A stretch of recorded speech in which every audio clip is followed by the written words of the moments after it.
Saudações a todos. Sejam todos muito bem-vindos ao CELGcast, o podcast de saúde mental do Centro de Estudos Luiz Guedes. Para quem ainda não sabe, o CELG foi fundado em 1959 por professores e ex-alunos de psiquiatria da URGS e do Clínicas de Porto Alegre, com o foco principalmente em promover cursos de especialização e capacitação na área de psicoterapia.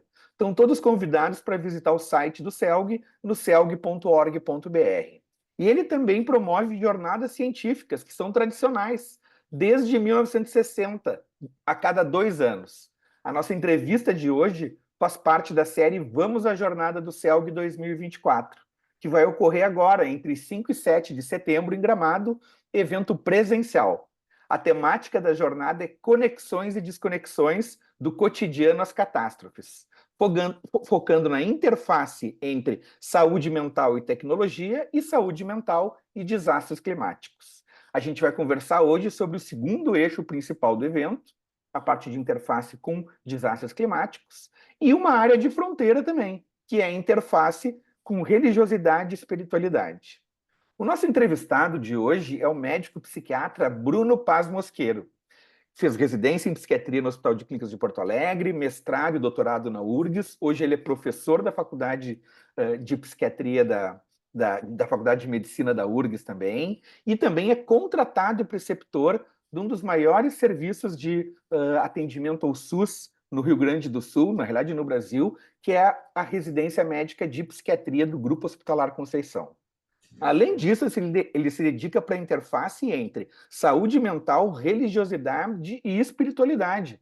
Ele foi editor, um dos editores do livro Espiritualidade e Saúde Mental através das diferentes culturas, da série Oxford de Psiquiatria Cultural. 38 autores de 11 países. Eu ainda não sei quantos idiomas ele aprendeu, mas ele fez esse gerenciamento.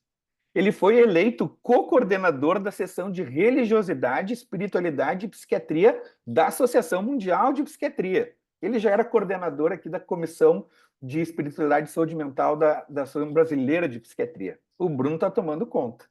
Conhecido pela tranquilidade e gentileza ao lidar com as pessoas, mas claro que ele se posiciona mais enfaticamente quando é necessário.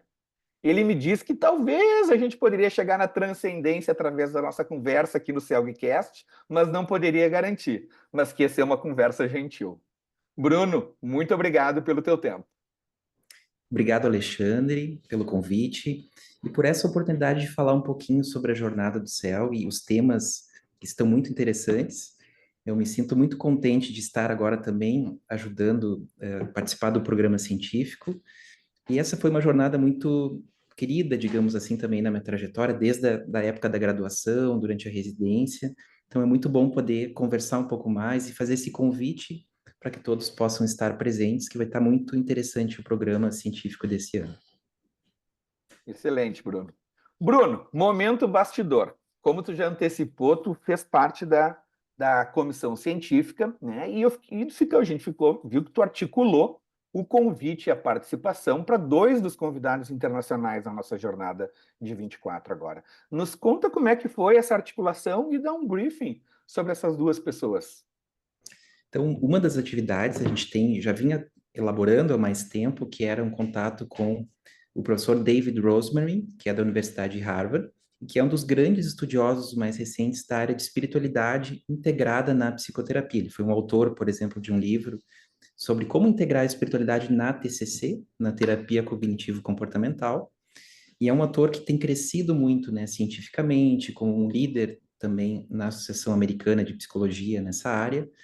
Então, ele vai nos trazer um tema muito interessante, que é sobre como integrar a espiritualidade com pacientes com transtornos mentais graves. Então, um colega que a gente vem trabalhando há um tempo, tem uma perspectiva, inclusive, de ter um projeto de validação desse protocolo novo para pacientes graves e internação psiquiátrica, que é uma área de mudança de paradigma. Então, a gente vem de um histórico, assim, de entender na medicina, na psicologia, na psiquiatria, às vezes, a espiritualidade como algo negativo, e essa é uma área que gera, digamos assim, uma grande mudança, que mesmo em pacientes com transtornos mentais graves, com psicose, a gente pode abordar de uma maneira interessante e que tem efeitos positivos. Então, o David é um dos nossos convidados, e que vai ser muito interessante ouvir ele, um autor muito legal. E o outro no outro contato que a gente acabou fazer, teve muito a ver com esse segundo eixo que acabou envolvendo a jornada. Todos nós, né, passamos por essa questão das enchentes e foi um evento que ninguém esperava, né? E acabamos tendo que buscar recursos também e integrar esses temas na nossa programação científica. E foi interessante porque durante o evento traumático que aconteceu ali em maio, um dia antes eu estava viajando, estava em Nova York, estava no congresso da Associação Americana de Psiquiatria. Tive, digamos assim, foram nos últimos minutos antes de fechar o aeroporto. Eu viajei na quinta, em sexta e sábado acabou fechando o aeroporto. Enfim, eu estava lá em Nova York durante o auge, digamos assim, das enchentes. Acabei pedindo para voltar um pouco antes, e, né, por toda a comoção que estava acontecendo. E no caminho eu fiquei pensando, puxa, de que forma eu posso ajudar os colegas, né, familiares aqui à distância, no aeroporto, pensando. E a gente pensou nessa ideia, né, em alguns contatos que a gente tinha feito no congresso da EPA, um deles foi com o professor Josh Morgenstein, que é um dos autores, assim, as maiores referências do mundo em desastres coletivos, em psiquiatria preventiva, que é um tema que tem crescido novo para todos nós, e como lidar com essa fronteira, assim, de mudanças climáticas, de eventos extremos. Enfim, o professor Yoshi foi muito receptivo, muito gentil e aceitou, né? Ele fez uma atividade já no Hospital de Clínicas e aceitou seguir em contato, inclusive abrindo uma dos eventos internacionais da nossa Jornada do Céu. Então, uma oportunidade única para a gente aprender, ele que é uma referência, né? Décadas de estudo e atuação nessa área, e interagir diretamente com ele. Então, a gente vai ter a conferência e vai estar aberto para perguntas, respostas sobre o tema. Excelente, Bruno. Parabéns pela tua proatividade, né? Eu devia ter incluído ali na tua apresentação uma pessoa colaborativa também, né? Para estabelecer pontes aí. Vamos seguir essa temática rapidamente aí do professor Joshua.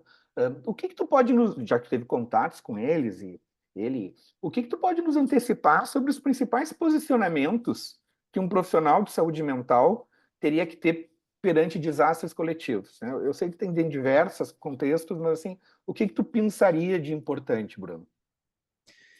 Acho que o que mais me chamou atenção entrando em contato e conversando com o professor Joshua é essa mudança de perspectiva. Então, diferente de um caso de um trauma em que a gente, individual, por exemplo, que a gente está mais familiarizado nos nossos atendimentos e tem um preparo, em que a gente vai pensar num TEPT ou num transtorno de estresse agudo e vai fazer uma formulação diagnóstica, eventualmente, né, tratar com uso de medicamentos, a psicoterapia. Quando a gente está diante de um trauma coletivo, a abordagem é muito, muito diferente. A perspectiva nossa tem que mudar.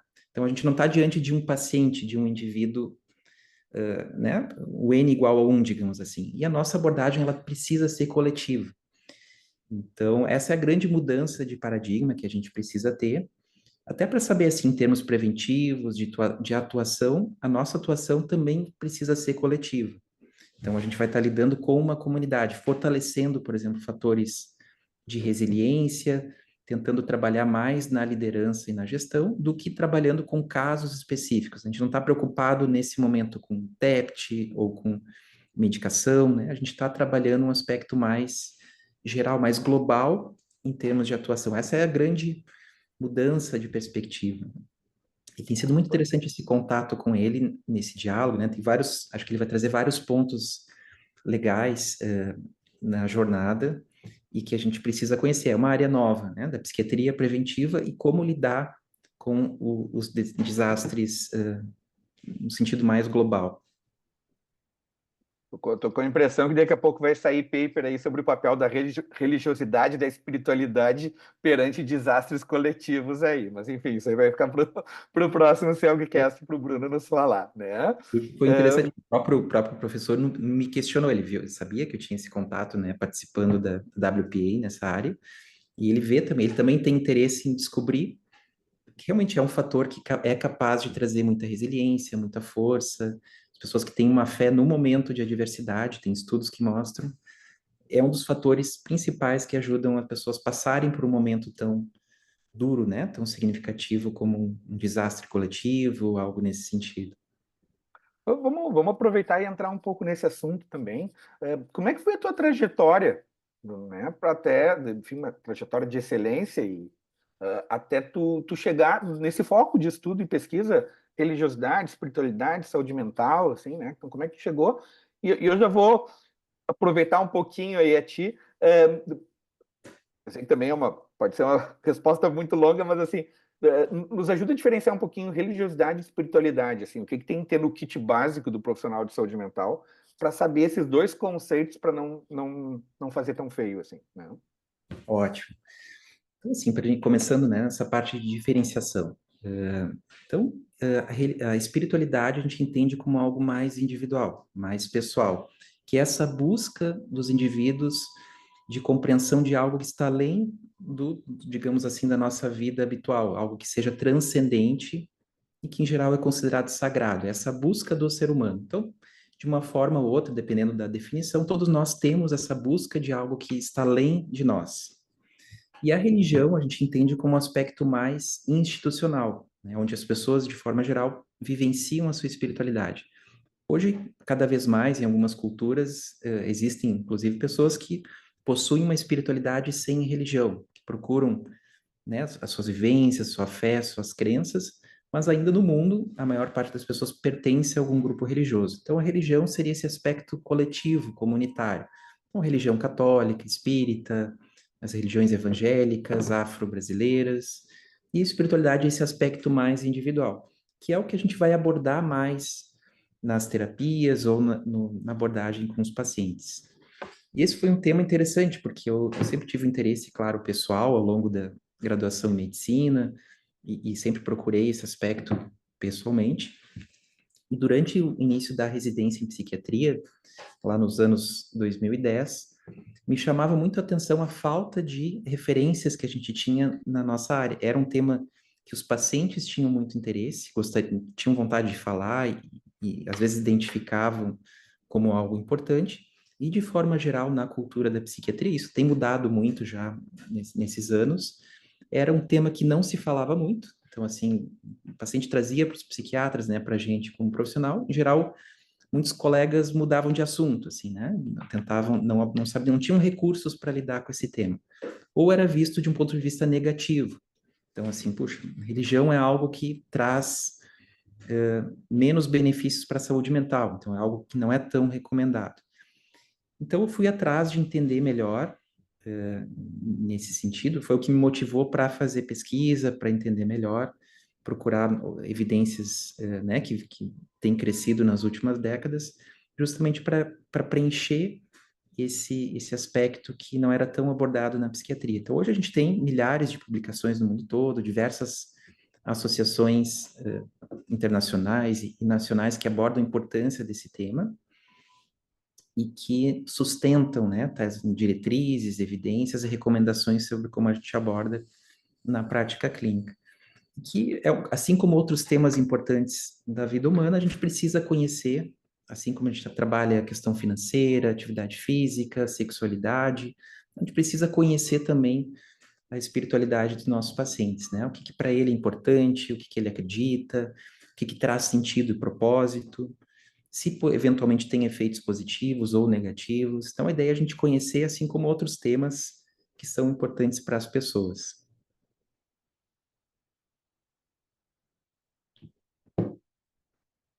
Acho que eu não estou te ouvindo.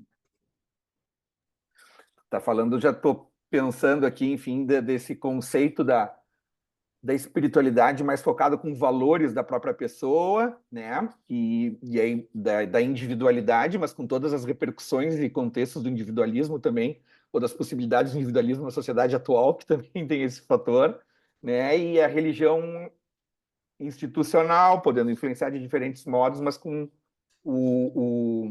a atribuição do social e comunitário, que também dá uma força aí. Enfim,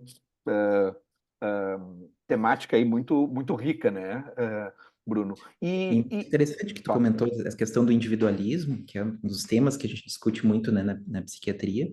A própria distinção entre religiosidade e espiritualidade é algo recente. Antes do século XX, não se tinha tanto essa distinção, porque as pessoas vivenciavam tudo de forma mais coletiva. O indivíduo não era tão importante como na nossa sociedade atual, que tem esse foco, né, dos interesses próprios, a questão narcísica, todo esse aspecto que é da nossa cultura atual. Então, a ideia de espiritualidade diferente de uma religião, ela é algo recente, interessante mesmo esse aspecto. E que recomendação, qual seria a tua recomendação principal que tu daria para um psiquiatra ou para um psicólogo que está iniciando no atendimento de pacientes em relação a essa interface saúde mental, religiosidade, espiritualidade? Assim?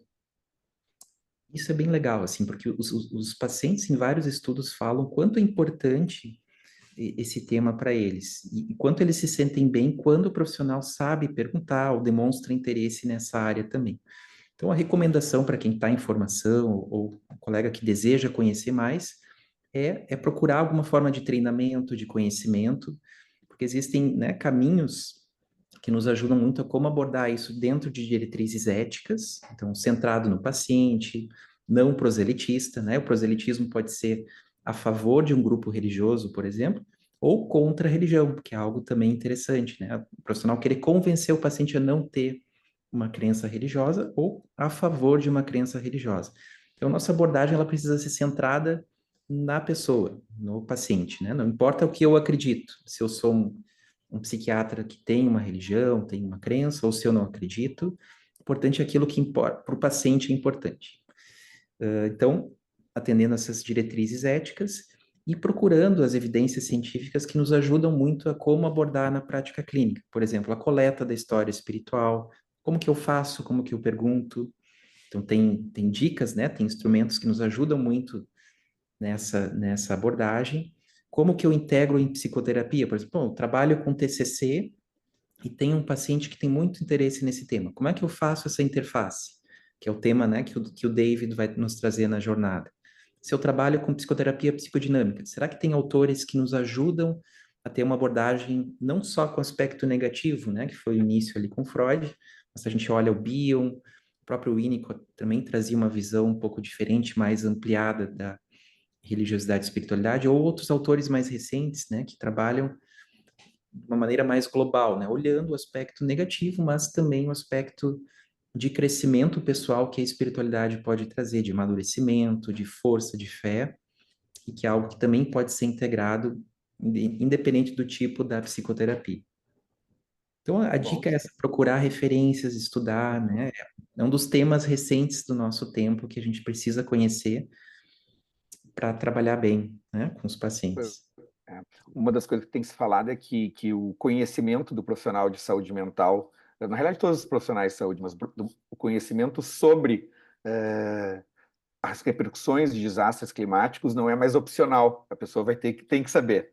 E esse assunto de religiosidade e espiritualidade também está nessa linha, assim, não é mais opcional. Tem um conhecimento básico, tem que saber. Claro, se por acaso, para aprofundar, às vezes a gente encaminha para um colega que seja referência, ou vai lá e estuda, mas assim, não é alguma coisa que dá para deixar de lado, né?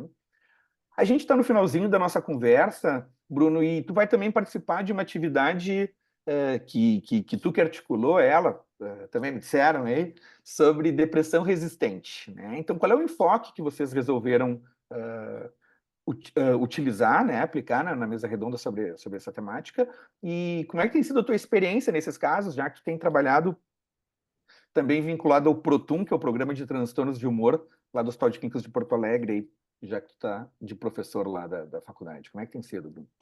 Então, essa é uma área também que eu tenho muito interesse e que foi o meu doutorado, mestrado, doutorado, eu integrei esses dois aspectos, né? Os transtornos depressivos, a depressão e a espiritualidade. Então, foram dois temas que eu me dediquei bastante, que eu gosto muito.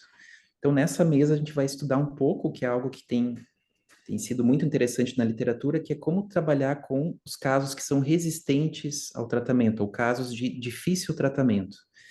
E é muito legal que é o desafio, talvez, do nosso tempo, né? É lidar com a quantidade de informação que a gente tem sobre o tema, dentro de uma diretriz, assim, de usar as melhores evidências. Então, tem muitas novidades, muitas coisas surgindo, e um desafio, assim, poxa, o que a gente tem realmente de evidência que é mais consistente, como navegar nesse mar de evidências científicas. Tem psilocibina, tem neuromodulação, tem novos psicofármacos, tem a ketamina. Como que a gente vai navegar de um ponto de vista científico com segurança nesse mar de novas evidências? Acho que essa é a grande questão. Então, a gente tem pessoas de referência ali, o professor Marcelo Fleck, né, com toda referência na área, foi meu orientador também, então tem esse conflito aí. Mas a Sofia também vai falar de neuromodulação, ela terminou agora o mestrado. O Lucas vai falar também, né, com muita propriedade, ele fez doutorado também nessa área, sobre as evidências dos antidepressivos, psicofármacos e estratégias mais recentes. Então, enfim, vai ser também uma mesa muito rica do ponto de vista clínico para a gente entender realmente o que a gente tem de evidências nessa área e questionar criticamente, talvez, né, o que a gente ainda não tem de evidência. Tá bem, ótimo aí.